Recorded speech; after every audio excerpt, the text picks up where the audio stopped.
Ebusiafo ma kwaba e de Ghanatube so ensem a ekoso ewo online mu onsa ebeka na sene amatena se amaje akonwinje se ensem a ekoso no makwakoboaboa ebi ano e de apa ebusiafo ye ensem no entempa no ye beka kotie ensem no na yaba na matwa so e de amaw. Focus on matters surrounding the suspension of Chief Justice Torkornoo and MP for Old Tafo Vincent Ekwasifwa has filed a fresh application at the Supreme Court seeking to pause President Mahama's suspension of the Chief Justice until a determination of his injunction on the matter. The application for an interlocutory injunction filed on April 24, 2025 seeks two main reliefs following the Chief Justice's suspension on April 22. Now let me just bring you details of that relief, or the two main reliefs in that interlocutory injunction application. Now the first one is an order restraining any step or action from being purportedly taken as part of the processes for the removal of the Chief Justice under Article 146 or in any manner until the hearing and final determination of the instant action. Now, the second one is an order suspending the operation of the warrant for the suspension of the Chief Justice purportedly issued by the President under Article 146(10) of the 1992 Constitution until the hearing and final determination of the instant action.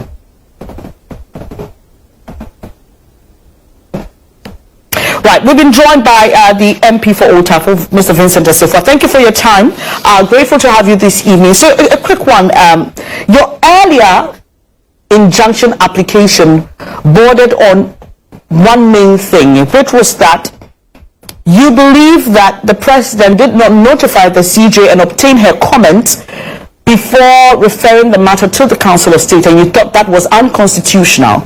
Since then, we know that the Chief Justice has been given an opportunity to respond to the claims in the petition. That has already happened, and one may wonder why you're still in court on that matter when what you were complaining about has been dealt with. Well, Venice, let me say a very good evening to you and to your cherished viewers. Let me indicate first and foremost that yes, we went to court, and I went to court on the basis that there was a procedural impropriety that was happening, and for that matter, I sought from the Supreme Court to correct that anomaly in terms of procedure. Right. When you check Article 146 of the 1992 Constitution, nowhere is it stated clearly that in removing the CJ, you need to establish a prima facie. It is by way of interpretation that was sought from the Supreme Court by well-meaning Ghanaians, especially in the case of Frank Ejetum versus the Attorney General, that gave the indication that in reading Article 146 in its entirety, the same way a prima facie will have to be established against an ordinary justice of the Supreme Court. When it comes to the Chief Justice, a prima facie will have to be established against the Chief Justice as well. Now the question is, who establishes the prima facie against the Chief Justice? Because when it is against an ordinary justice of the Supreme Court, it is the Chief Justice. When it is the President, the Chief Justice who does so, it is my considered view that is the President who does so.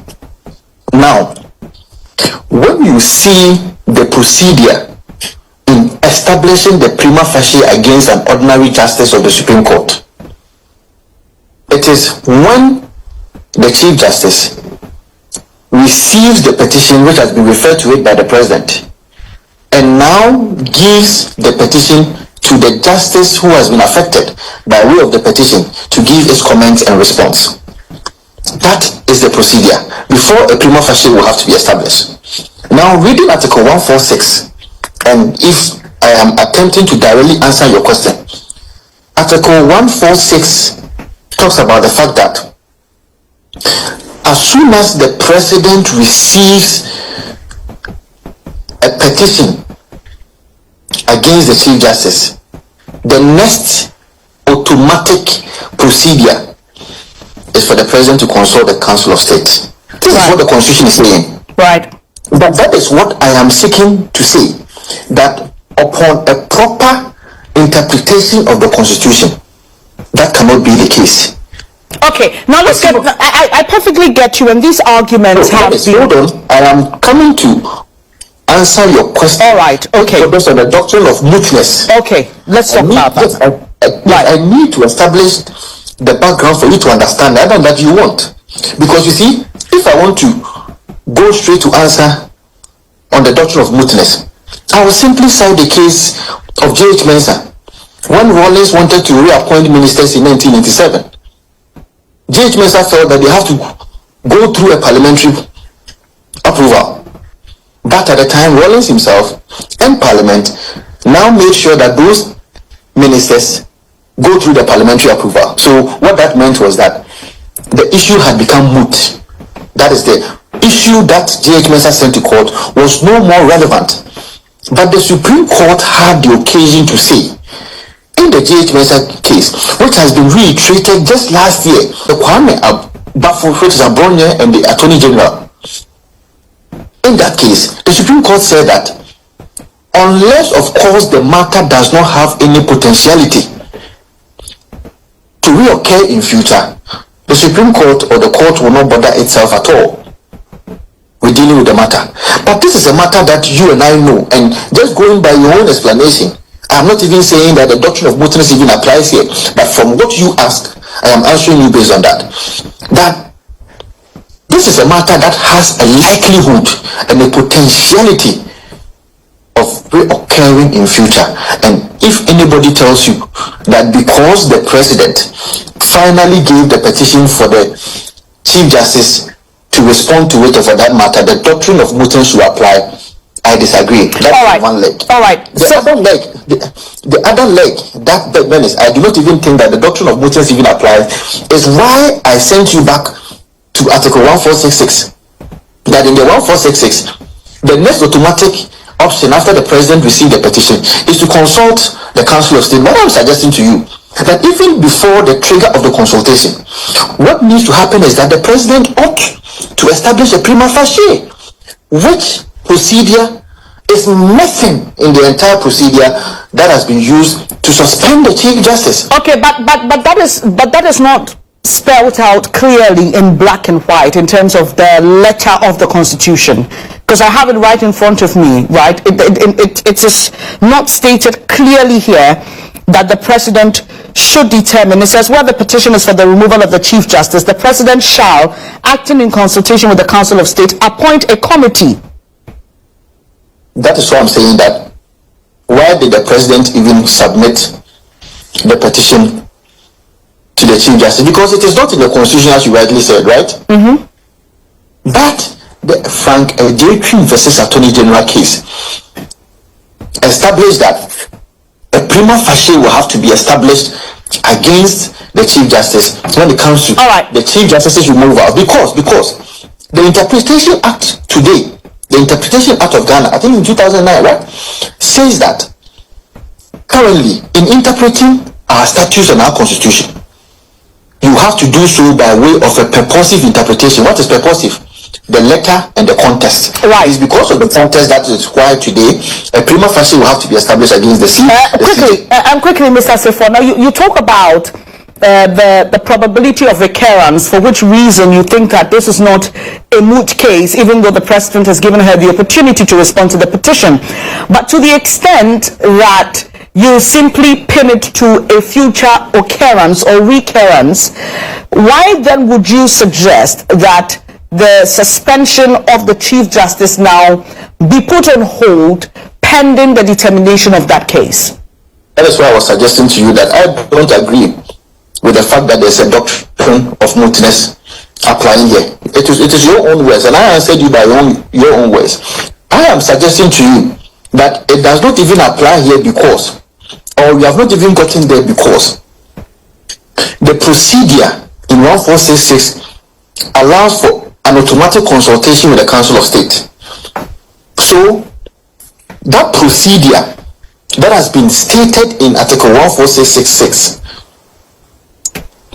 is that the President should consult the Council of State. All right, it is not considered view. Without sound, okay, please. It is not considered view that a prima facie case is the next step that the President will have to take after a petition has been taken, not consultation with the Council of State. That is, if you read the Constitution purposively. So you now get the point where I'm saying that the doctrine of mootness does not even come in here, because I'm talking about a procedural impropriety. I get you. Without sounding...